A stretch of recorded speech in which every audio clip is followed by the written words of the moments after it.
Chouimi ASMR. Et j'avais trop aimé. Et bon, je préfère vous prévenir, vous savez qui est Philippe Boxo. Le livre s'appelle Entretien avec un cadavre. Je vais vous lire des petites anecdotes. Si vous êtes sensible, évidemment, j'ai pas besoin de vous dire que cette vidéo n'est pas faite pour vous. Je veux pas vous dire quoi faire, mais je vous préviens. C'est pas quelque chose qui est compliqué à lire parce qu'il raconte vraiment toutes ces anecdotes d'une manière légère.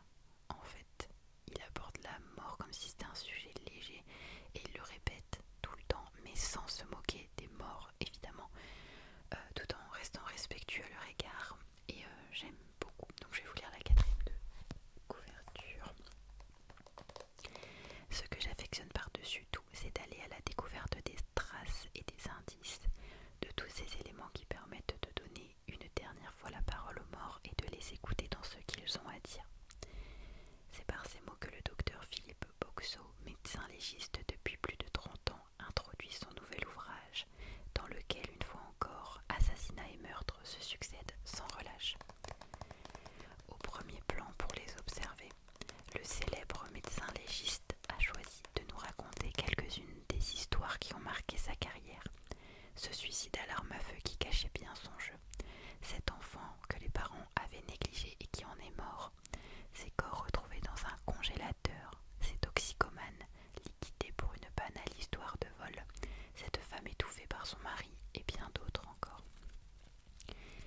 Philippe Boxo nous a régalé avec un premier livre à succès intitulé Les morts ont la parole, un livre rempli de morts qui ne l'étaient pas toujours, de disparitions de cadavres, de suicides étonnants, de morts brutales mais souvent accidentelles.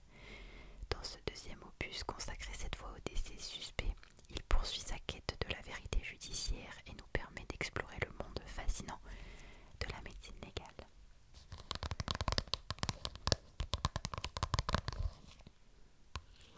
Voilà. Donc celui-là c'est le deuxième. À l'heure où je vous parle, je crois qu'il n'en a fait que 3. Parce qu'il avait parlé d'en faire un quatrième, mais qui serait vraiment beaucoup plus axé sur l'aspect scientifique et technique de la médecine légale. Donc c'est pas forcément un livre qui se destine à tout le monde. Par exemple, je sais très bien que moi je ne vais pas l'acheter. Je pense que c'est vraiment un livre qui se destinera peut-être un peu plus aux gens qui sont intéressés par les études de médecine légale. Donc je suis en train de le lire, donc il y a mon marque-page ici, je suis pas allée très loin pour l'instant. Mais j'ai déjà repéré des petites anecdotes sympathiques que je pouvais vous raconter. Donc c'est parti. J'espère que ça vous plaira quand même parce que tout le monde n'avait pas l'air, personne n'avait l'air emballé finalement, personne ne m'avait répondu. Mais bon, on verra. Alors donc la première anecdote que je vais vous lire s'intitule Promenons-nous dans les bois.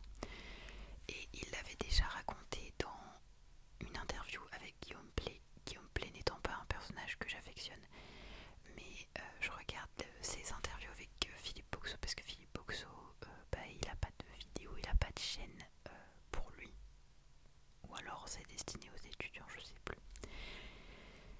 Mais voilà. Donc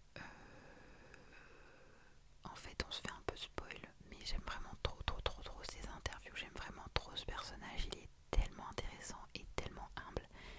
Il prend pas du tout la grosse tête alors qu'il sait qu'il est quand même devenu assez connu là. Bref, c'est parti. Il est 14 h en cet après-midi estival. Philippe, comme tous les jours, promène Elsa, un petit chien noir que sa femme lui a offert pour la Saint-Valentin. Cela faisait longtemps que Philippe avait envie d'avoir un chien qui soit proche de lui, pas comme leurs 3 autres, tous des mâles qui n'ont Dieu que pour sa femme, Nadine. Philippe se sentait négligé.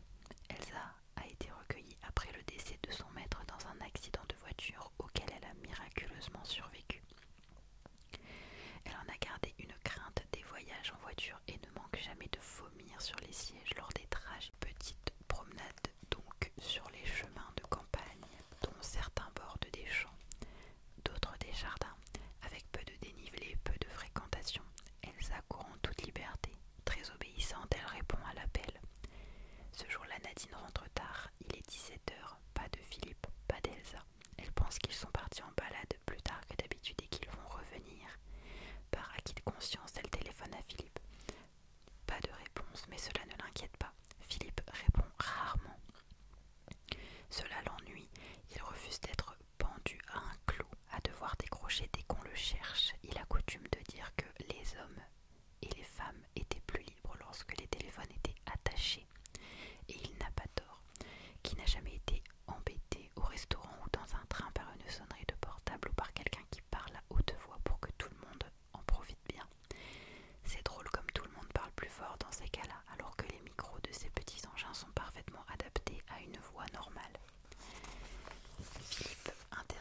Nadine téléphone encore une fois, pas de réponse. Elle est inquiète. Elle part à sa rencontre avec les 3 autres chiens. Après une centaine de mètres, Nadine et les chiens sont rejoints par Elsa, qui, dépourvue de laisse comme toujours, cherche le chemin de la maison. Elsa leur fait la fête, mais Nadine n'est pas à la fête. Elle en est désormais certaine. Il est arrivé quelque chose à Philippe. Elle se met à courir. C'est une excellente coureuse. Elle a déjà participé à des courses d'endurance. Et là, elle y met le paquet, à tel point que ses compagnons à 4 pattes, vu leur petite taille, ont du mal à la suivre. Mais elle s'en fout, elle court, elle a peur. Après quelques minutes, elle arrive sur le chemin où le portable de Philippe a été localisé par le traceur. Elle espère qu'il a simplement perdu son téléphone, mais le fait qu'Elsa soit rentrée seule lui fait craindre le pire. Et elle a raison. Philippe est étendu à plat ventre en plein milieu du chemin, immanquable. Elle l'appelle, le secoue, il ne répond pas. Elle lui prend le pouls carotidien et plonge en fait ses doigts dans une plaie béante dont ils ressortent couverts de sang. C'est à ce moment-là qu'elle voit que du sang imprègne la terre, lui donnant une couleur plus foncée. Elle panique, elle appelle les secours qui mettent 20 minutes à arriver par hélicoptère, quasiment en même temps que la police. L'hélicoptère atterrit dans le jardin très grand, voisin du chemin où gît le corps de Philippe. Le verdict est clair, Nadine ne s'en rend pas encore bien compte, mais Philippe est mort et il n'y a plus rien à faire. Il présente une plaie sur la face antérieure du cou. Tout laisse penser à un meurtre. Les policiers préviennent le parquet et la scène de crime est mise en place. Pour ce faire, les policiers ferment le chemin sur 100 mètres par des bandes bleues et blanches sur lesquelles le mot police est indiqué. L'accès est désormais interdit. Allô docteur, j'ai un meurtre, pourriez-vous venir sur place? Je m'exécute. À mon arrivée, le laboratoire de la police technique et scientifique LPTS est là. Il est en train d'achever de relever les traces sur le cadavre de Philippe. Pour ce faire, on dépose des bandes autocollantes transparentes sur le corps. Ces bandes sont numérotées et chaque numéro correspond à une zone précise du corps. Les bandes par collage emportent toutes les microtraces présentes sur les vêtements de la victime, telles que des fibres, des poils, de la salive, des grains de pollen, des morceaux de feuilles, des cheveux, du sang, etc. Ces bandes seront amenées au laboratoire, mises sur une table lumineuse qui éclaire par dessous, de manière à relever tous les éléments pertinents que nous appelons des microtraces et qui pourraient faire en sorte de contribuer à l'enquête. Contrairement à ce que l'on voit dans les séries américaines, il est rare que ces microtraces donnent la solution de l'enquête en indiquant qui est le criminel, mais ce sont néanmoins des éléments précieux. Le principe est que tout contact laisse une trace selon les mots d'Edmond Locard, 1877-1966, médecin légiste lyonnais et l'un des principaux précurseurs de la criminalistique moderne. Ce principe énonce que si par exemple 2 personnes s'empoignent, comme cela doit être le cas lors d'un égorgement, l'auteur étant le plus souvent placé à l'arrière et contre sa victime, des fibres de ses vêtements passent sur les vêtements de la victime et des fibres des vêtements de la victime passent sur ceux de l'auteur. C'est pour ce motif que ces prélèvements précis ont lieu. Il n'a plus plu depuis plusieurs jours, le chemin de terre est sec et aucune trace de pas ne peut y être identifiée. C'est un chemin en contrebas d'un jardin dont, en position debout, on voit la pelouse. Elle a dû être tondue tout récemment car on sent l'odeur d'herbe coupée. Une fois le travail du LPTS achevé, c'est mon tour. Je me dépêche avant que la nuit tombe, ce qui arrivera vers 22h30 vu l'époque de l'année. La plaie sur la face antérieure du cou est très profonde, aucune trace n'est visible. Qu'elle soit de lutte ou de défense, tout se passe comme si quelqu'un était arrivé en silence par derrière et lui avait tranché la gorge avec une force très importante avant de s'enfuir. Ce genre de cas est plutôt un meurtre commis par un homme que par une femme, mais il ne faut négliger aucune hypothèse et Nadine va être mise sur la sellette. Une audition à chaud, il n'y a rien de tel pour débusquer un éventuel coupable. Nadine est emmenée par la police judiciaire pour audition tandis que l'autopsie est prévue pour le lendemain matin à l'IML. Je crois que c'est Institut médico-légal ou Institut de médecine légale.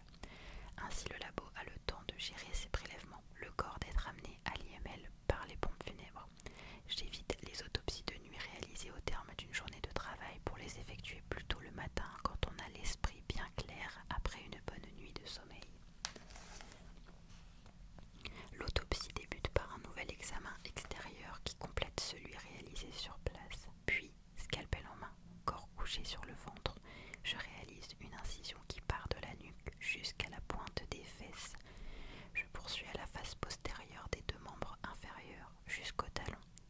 sur la face postérieure des épaules et des membres supérieurs.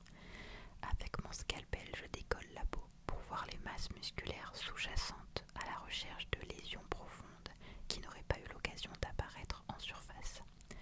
Ensuite, je recoue la face postérieure, ce qui prend un temps bien plus long que l'examen des couches profondes lui-même, mais restituer un corps comme nous l'avons reçu est une marque de respect que l'on doit aussi bien aux défunts qu'à ses proches. Ensuite, j'ouvre au scalpel la peau du crâne en allant d'une oreille à l'autre, en passant par le sommet du crâne, ce qui me permet de visualiser la boîte crânienne et de vérifier si un coup n'aurait pas été donné qui aurait produit un hématome profond, voire une fracture de la voûte crânienne. Cela fait, j'ouvre le crâne à la scie à plâtre. C'est une scie oscillante et non circulaire qui ne coupe que les tissus durs comme l'os et pas les tissus mous. Je dégage la voûte crânienne et je découvre le cerveau sous la méninge la plus externe et la plus dure que l'on appelle la dure mère. Je cherche une hémorragie ou la moindre trace de traumatisme. Ensuite, j'extrais le cerveau pour visualiser la base du crâne et une éventuelle fracture à cet endroit qui passerait nécessairement inaperçue à l'examen extérieur vu sa localisation. Puis avec le scalpel, je fais une incision qui va du menton jusqu'au pubis et d'une épaule à l'autre, ce qui fait comme une croix. Je récline la peau pour découvrir les masses musculaires dans le cou et au segment thoraco-abdominal, je découvre la cage thoracique et l'abdomen. L'abdomen est d'accès facile puisqu'il est situé directement sous les masses musculaires abdominales. Par contre, pour accéder au contenu du thorax, il faut retirer le sternum en coupant les côtes qui s'y amarrent. Ensuite, le sternum retiré, j'examine la cavité thoracique avant d'extraire les poumons et le cœur pour les examiner de plus près, mais également pour bien visualiser la face postérieure du thorax et la colonne vertébrale, dorsale et lombaire. Tous les organes sont extraits et examinés avant d'être remis en place et le corps refermé par des points de suture. Le corps est rendu ad integrum. Les seules plaies que nous ne fermons pas sont celles causées lors des faits en cause. À chaque phase de l'autopsie, des photos sont faites de chaque organe et de chaque lésion, d'abord en plan large puis en plan rapproché. Les photos sont d'une importance capitale car il n'est pas possible de refaire une autopsie. D'une certaine manière, l'autopsie détruit tout dans la mesure où les lésions sont investiguées et parfois agrandies pour permettre d'aller plus en profondeur. Bref, il est rigoureusement impossible de reprendre une autopsie, ce qui signifie qu'il n'est pas possible d'avoir une contre-expertise. Une telle situation serait cependant contraire au droit de la défense. Il faut que la contradiction soit possible. Pour cela, on se sert des photos et on revoit l'autopsie sur la base des lésions photographiées. Je revois l'autopsie. Je l'ai déjà fait à plusieurs reprises, notamment pour des corps qui avaient été autopsiés à l'étranger. C'est également pour renforcer un certain caractère contradictoire que nous réalisons toujours les autopsies à deux médecins légistes, de façon à permettre la confrontation d'idées. Quand j'autopsie avec l'un de mes assistants, il n'y a pas de relation hiérarchique qui tienne et ce sont deux scientifiques qui se penchent sur un cas à égalité d'idées. Il est toujours étrange de se voir en photo en train d'autopsier. Les membres du LPTS qui s'ennuient parfois un peu en prennent souvent quelques-unes des légistes, la main dans le corps. C'est là que je me rends compte que je fais un drôle de métier, bien plus que quand je vis la réalité, quand je suis sur le terrain. J'ai donc les mains dans le corps de Philippe, plus précisément dans son cou. Je n'ai jamais vu ça, un tel délabrement de toute la région. Toute la face antérieure du cou est sectionnée jusqu'à la vertèbre. La pomme d'Adam, cette saillie du cou des hommes, dont c'est un caractère sexuel secondaire, est coupée en deux. C'est du cartilage appelé cartilage thyroïde, donc une structure plutôt résistante et d'habitude, quand il est sectionné, il présente de nombreuses marques de reprise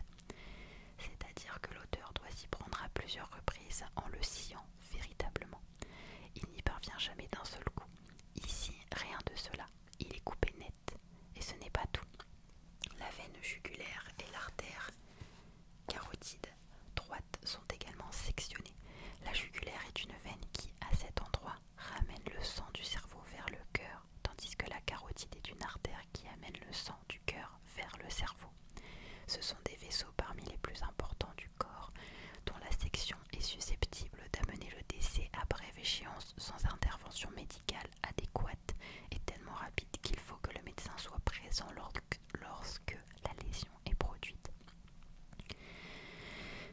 La section du cartilage thyroïde a amené du sang dans la trachée qui s'est écoulé dans les poumons et qui a causé une inhalation sanguine modérée des deux champs pulmonaires. Et ce n'est pas encore tout. L'arme utilisée a clairement entaillé la 5e vertèbre cervicale sans y laisser le moindre bout de métal, ce que j'aurais attendu avec un couteau classique. Au terme de l'autopsie, on sait que Philippe est décédé d'un choc hypovolémique, une hémorragie massive, suite à la section de l'artère carotide et de la veine jugulaire droite par une arme tranchante qui a coupé une bonne partie de la face antérieure tranchante.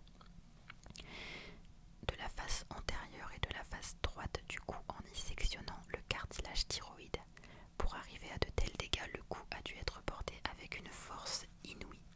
Cela ne correspond guère à ce qu'une femme peut classiquement réaliser. À une époque où on a tendance à voir du sexisme partout, je préviens que ce constat est loin d'être sexiste, il est le fruit de l'expérience. Il y a des différences très nettes dans la manière de tuer selon que l'auteur est un homme ou une femme. Mais ces différences ne sont que statistiques et il ne faut jamais perdre de vue qu'un cas isolé n'est pas une statistique. L'enquête qui se poursuit une bonne partie de la nuit tend aussi à mettre Nadine hors de cause. Il n'y a pas d'assurance vie au nom de Nadine, mais bien au nom des enfants de Philippe issus d'un premier mariage. Le portable de Nadine ne comprend rien de compromettant, pas plus que celui de Philippe. L'interrogatoire n'a rien amené que de banal. L'enquête de voisinage n'a rien donné. Un couple sympa plutôt festif avec leurs enfants et leurs chiens, dont un a déjà mordu Michel, un voisin, et un autre, Amélie, une amie des filles. Manuel, le propriétaire du jardin à côté duquel le corps de Philippe a été retrouvé, l'a vu passer vers 14h30, sans se souvenir dans quel sens il allait. Manuel lui a fait signe tandis qu'il tondait sa pelouse. Il s'en souvient parce que son tracteur est tombé en panne quelques instants plus tard. Après avoir heurté une grosse pierre, il n'a pas redémarré et le réparateur est venu le chercher, malheureusement sans passer par le chemin de terre en contrebas, là où on a retrouvé Philippe. En clair, on pédale dans la semoule, le cul et les écus, c'est ce qui fait tourner le monde, disait Dédé d'Anvers, proxénète, dans une interview qui m'est restée en mémoire et qui doit dater des années 1980. Et il avait raison, la plupart du temps, mais le cas de Philippe ne semble pas si limpide. Dans ce genre de situation, une réunion est alors organisée par le chef d'enquête ou par le juge pour une mise au point. Les enquêteurs sont dans le brouillard et moi je suis incapable de décrire l'arme qui a été utilisée, sinon qu'elle était tranchante et longue en apparence. Sur proposition du labo, approuvé par le juge, nous retournons sur place à 3, 2 membres du labo et moi, pour jeter un nouveau coup d'œil avant que les lieux soient altérés par le temps, le climat, les animaux et les allées et venues. Sur place, à part une zone de terre plus sombre en raison de l'écoulement de sang, plus rien n'indique le drame qui s'est déroulé à cet endroit. Le chemin est encaissé. En position debout, Philippe avait la taille pour voir dans le jardin. Il dépassait d'une tête. Couché, il n'était plus visible. Le chemin est bordé par un talus des 2 côtés. D'un côté, le talus s'achève par le jardin de Manuel, lequel est fermé par une clôture à vaches, constituée de poteaux distants, qui supportent 2 câbles métalliques. De l'autre, il s'achève à 2 mètres de haut par le début d'un bois touffu constitué de petits arbres et arbustes et de nombreux bouleaux. Il est virtuellement impossible qu'une personne s'y soit cachée pour sauter sur Philippe. D'autre part, vu la longueur du chemin et sa rectitude, on n'imagine pas non plus que quelqu'un ait pu le suivre sur une telle distance sans faire de bruit et sans l'inquiéter pour enfin l'assaillir par derrière. Le labo est venu avec un détecteur de métaux avec lequel on parcourt une large zone à la recherche de l'arme qui y aurait éventuellement été laissée par l'auteur. Chou blanc, intrigué par notre présence et mu par la curiosité, Manuel, le voisin à la tondeuse, sort alors de chez lui pour nous saluer. Le labo lui demande de pouvoir entrer dans son jardin pour photographier la scène de crime depuis un point élevé et facilement accessible, comme on l'a déjà fait la veille. Tandis que le labo prend les photos, je parle avec Manuel de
sortir avant qu'elle me casse encore une lame.